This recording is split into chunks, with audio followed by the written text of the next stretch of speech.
Hi friends, எப்படி இருக்கீங்க?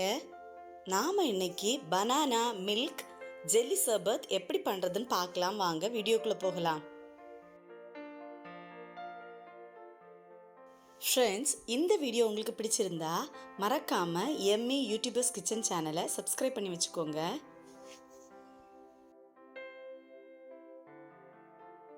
ஒரு சின்ன பவுல் எடுத்துக்கோங்க. அதில் 2 ஸ்பூன் சப்ஜா சீட் ஆட் பண்ணிக்கலாம்.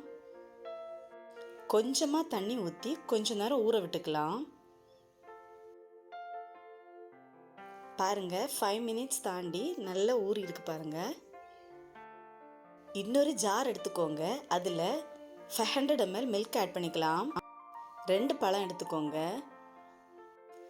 4 டீஸ்பூன் சர்க்கரை ஆட் பண்ணிக்கலாம். கொஞ்சமாக கேஷ்யூ, கொஞ்சமாக பாதாம் ஆட் பண்ணிக்கலாம்.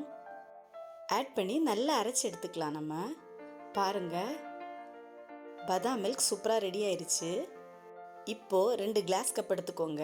அதில் ஏற்கனவே ப்ரிப்பேர் பண்ணி வச்சுருந்த ஜெல்லி ஆட் பண்ணிக்கலாம். Red colour, yellow colour, blue colour, violet colour.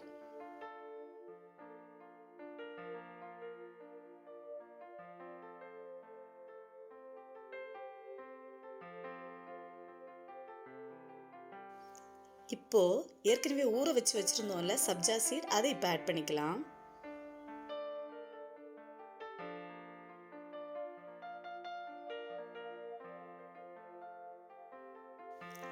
இது கூட நம்ம ஏற்கனவே பிளெண்ட் பண்ணி வச்சுருக்கோம்ல பனானா மில்க், அதை ஆட் பண்ணிக்கலாம்.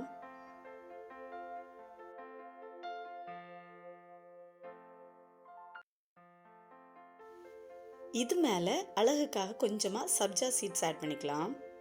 கொஞ்சமாக பிஸ்தா க்ரஷ் பண்ணி வச்சுருக்கேன், அதையும் இப்போ ஆட் பண்ணிக்கலாம். அவ்வளோதான் ஃப்ரெண்ட்ஸ், சூப்பரான பனானா மில்க் ஜெல்லி சர்பத் ரெடி ஆயிடுச்சு.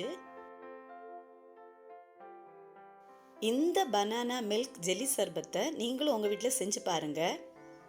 இந்த பனானா மில்கில் நம்ம ஆட் பண்ணியிருக்க எல்லாமே உடம்புக்கு ரொம்ப கூலிங்கானது தான்.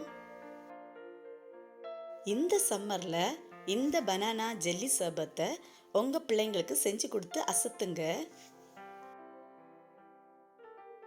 ஃப்ரெண்ட்ஸ், இந்த வீடியோ உங்களுக்கு பிடிச்சிருந்தா மறக்காமல் எம்மி யூடியூபர்ஸ் கிச்சன் சேனலை லைக் பண்ணுங்கள், ஷேர் பண்ணுங்கள், சப்ஸ்கிரைப் பண்ணுங்கள். தேங்க்யூ ஃபார் வாட்சிங். பாய்.